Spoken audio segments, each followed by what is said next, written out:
Beliau tidak sanggup membimbing umat walaupun pintar berpidato. Jadi Nabi Harun ini kalau pidato lebih cakep dari Nabi Musa. Tapi ternyata pidato tidak cukup untuk merubah umat. Setelah itu Nabi Musa datang ke umatnya. Umatnya kemudian pada sadar semua, oh iya ya, kenapa kami menyembah anak sapi kecil? Sebagai tanda tobat mereka, faktulu anfusakum, maka bunuhlah diri kalian sendiri. Maka mereka bunuh dirinya. Itulah tobatnya Bani Israel yang menyembah berhala, menyembah al-ijl, anak sapi kecil. Habis itu Nabi Musa datang ke provokator. Siapa namanya?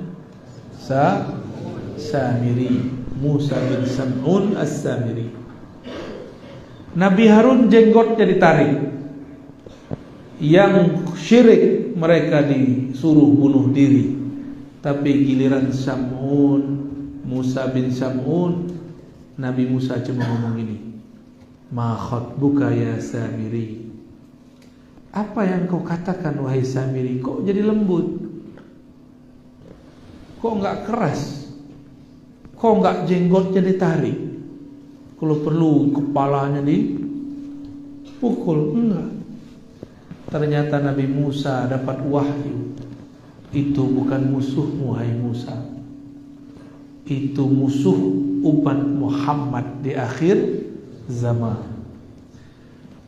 Nabi Musa aja nggak dapat hak untuk mengalahkan Samiri. Bayangkan. Nabi Harun kalah oleh Samiri. Nabi Isa hampir terbunuh oleh Samiri.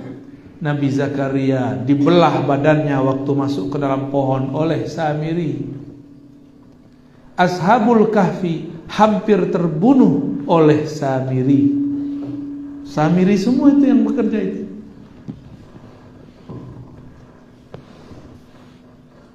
Wah, kenapa dia itu?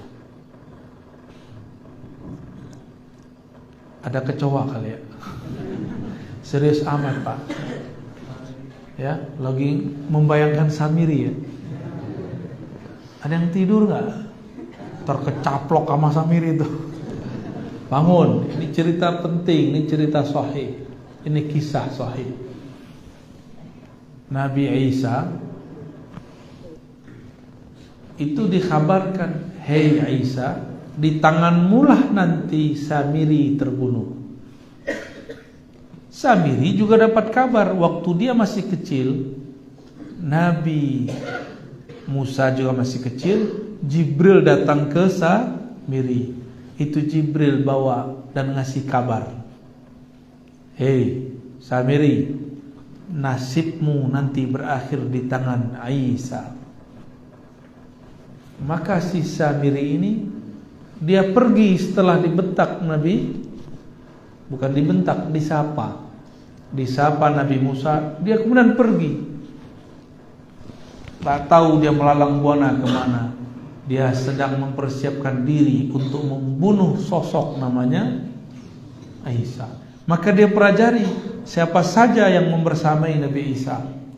Dapatlah kabar bahwa ada paman dari Maryam namanya Zakaria. Nanti itu udah meninggal Nabi Musa ya, udah masanya udah panjang. Orang inilah yang akan menjaga Sayyidatuna Maryam yang akan melahirkan Sayyidina Isa. Diburulah orang ini tapi bisa selamat. Akhirnya Sayyidina Zakaria dapat menjaga Sayyidatuna Maryam. Sayyidatuna Maryam pun kemudian disebutkan rahasianya, kenapa dialah yang dapat izin membunuh Dajjal. Coba lihat tadi, ayahnya Samiri, Sam'un, bersekutu dengan iblis Azazil, sehingga lahirlah anak. Sebenarnya itu anak Azazil, anak iblis, tapi numpang lewat perut istrinya Sam'un. Dan gak mungkin lawannya kecuali yang setara. Maka Allah utuslah Jibril, bukan untuk menggoda Maryam, tapi untuk meniupkan kun dalam perut Maryam. Apa kata Maryam? Bagaimana mungkin aku hamil? Tidak ada laki-laki satupun yang menyentuhku.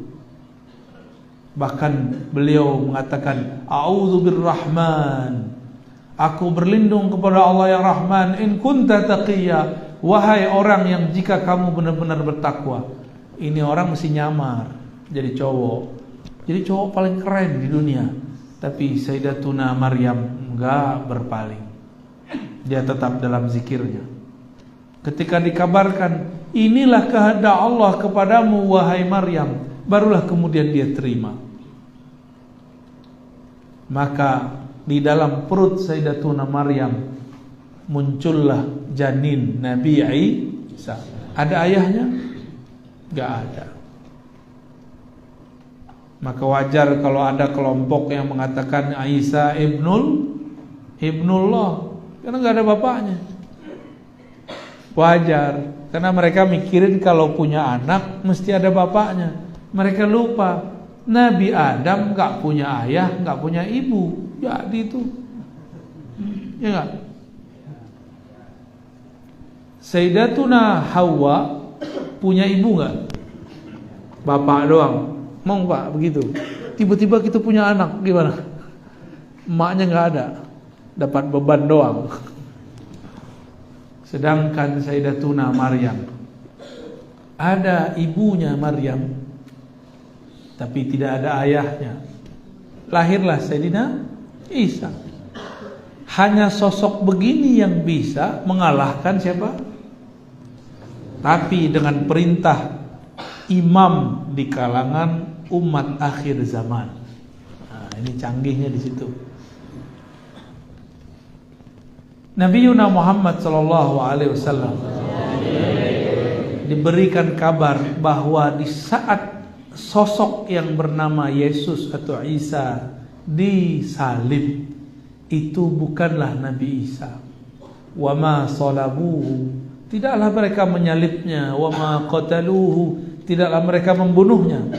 Tetapi subbiha, tetapi diserupakan dengannya. Allah angkat beliau, rafi'uka ilayya, aku angkat engkau, mutawafika, aku sempurnakan urusanmu. Di saat itu umur Nabi Isa 32,5 tahun, mau masuk 33 tahun. Itu seumuran siapa Pak? Ali berapa umurnya? 34. Ya, masih lebih tua antum. Nanti berapa jom? Mu'alam. Masih muda dia ini ya. 33 atau 32. Ketika Samiri nyamar jadi murid Nabi Isa, namanya Yudas Iskariot. Siapa nama muridnya? Yudas Iskariot ini nyamar jadi orang soleh, dan dia bisa merubah matanya menjadi mata yang agak sedikit tidak belean. Walhasil murid-murid Nabi Isa tidak satupun sadar kalau ini adalah Samiri. Berhasillah buat konspirasi. Ternyata ketika mereka makar, Allah lebih bagus makarnya.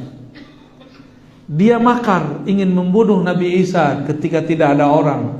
Ternyata apa yang terjadi? Allah serupakan Nabi Isa dengan seseorang. Orang itu yang ditangkap. Berarti gagal Samiri. Samiri dapat kabar yang bunuh dia Nabi Isa. Dia pengen merubah takdirnya. Aku akan rubah takdirku. Akulah yang membunuh Isa. Gaya amat mau lawan takdir ya. Jadi yang suka-suka melawan takdir itu temannya Samiri. Yang gak terima musim pandemi itu kawannya Samiri. Yang gak terima kalau Indonesia kalah 4-0 itu belum teman Samiri. Cuma salah agak ke kiri-kirian. Jangan serius amat Pak ya. Sedih juga ya 4-0 ya. Baik. Lalu Samiri ini berkembang terus. Ketemu Ashabul Kahfi, dia mau hancurkan Ashabul Kahfi, tapi Allah selamatkan Ashabul Kahfi. Maka selamatlah Ashabul Kahfi masuk satu goa di Yordan. Alhamdulillah kami sudah pernah ke sana. Tapi sekarang Allah tutup tempatnya. Itu mereka tidur 309 tahun. Itu tidur apa itu? Ada enggak tidur 309 tahun? Itu tidur yang bukan tidur. Tubuhnya yang tidur, ruhnya enggak tidur. Ruhnya bersama Allah Subhanahu wa ta'ala. Kan semua orang yang tidur ruhnya diambil, dipegang, lalu dibalikkan. Tapi dikembalikannya bukan tidur malam, bangun pagi. Kapan dikembalikan? Setelah 309 tahun. Lalu dikeluarkan sebentar, dimasukkan lagi.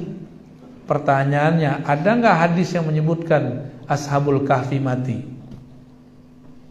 Nggak ada.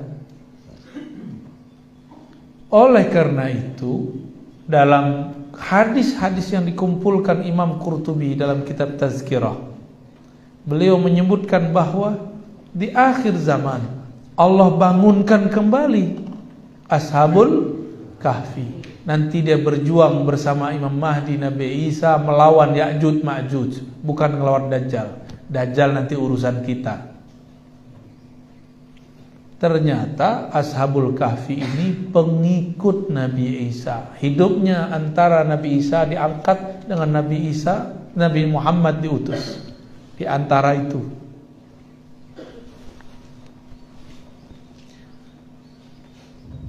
Jadi serius begini ya. Emang ceritanya serius ya? Asik. Emang dari dulu kita suka diceritain ya. Kita lanjut ceritanya. Kata orang sebelah, Ar-Razi sedang mendongeng. Dongeng yang soheh gak apa-apa ya. Lahirlah Sayyidina Muhammad SAW. Jangankan iblis di bumi, bahkan pintu langit pun ditutup dari mereka. Dulu planet-planet itu adalah tempat nongkrongnya iblis dan jin. Itu jin nongkrong di sono. Canggih ya tempat nongkrongnya. Cafe Pluto, kan seru itu. Resto Venus, kayaknya seru ya. Dan yang bisa terbang ke sana itu adalah keturunan-keturunan Azazil atau Banul Jan yang dulu punya zikir-zikir hebat. Di masanya, maka sayapnya tumbuh banyak dan dia bisa terbang kemana-mana. Cepatnya bukan main. Ketika Sayyiduna Muhammad SAW lahir, apa kata busnya jin? Jadi itu kayak bus, kayak pembawa berita, kayak satelitnya jin. Kata mereka, wahai para dukun, semenjak lahir sosok yang ada di Mekah itu, langit kita sudah ditutup, sudah diboikot. Kami tidak boleh lagi nongkrong di Cafe Pluto. Kami enggak, ya di lockdown ya. Itu langit sudah di lockdown. Padahal enggak ada pandemi. Jadi pandemi awal sudah terjadi di kalangan jin. Jin tiba-tiba menjadi buta, enggak bisa lagi cerita besok terjadi apa. Jadi ngapain jin itu di sana? Itu kalau malaikat ngomong di atas, itu bisa kedengeran. Mereka telinganya dideket-deketin. Oh besok kejadian begini. Dia turun. Pas turun, dia kabarkan aulia usyayatin, wali-wali setan, dukun-dukun, bukan dukun beranak, dukun-dukun syirik. Kalau dukun beranak itu yang dulu bapak lahir sama dukun beranak kan? Iya. Kalau ini sama dukun Eropa ini. Ya, dokter bidan ya, itu dukun Eropa itu. Sama-sama dukun kan? Kalau ini dukun sakti yang bisa dia berkoneksi. Jadi batinnya bisa komunikasi sama jin. Ada yang bisa komunikasi sama jinnya? Kalau ada, jangan-jangan ya. Jangan-jangan pengikut si DJ ya. Tuan Dajjal. Bukan Tuan Takur, Pak. Itu orang Madura kalau nonton India, yang diingat cuma Tuan Takur. Ketika turun, mereka kemudian mengabarkan, itu pintu langit ditutup dan semua yang bisa terbang ke langit mengatakan ditutup. Ada satu yang gak percaya, masa sih? Saya mau coba tembus. Dia tembus, betul.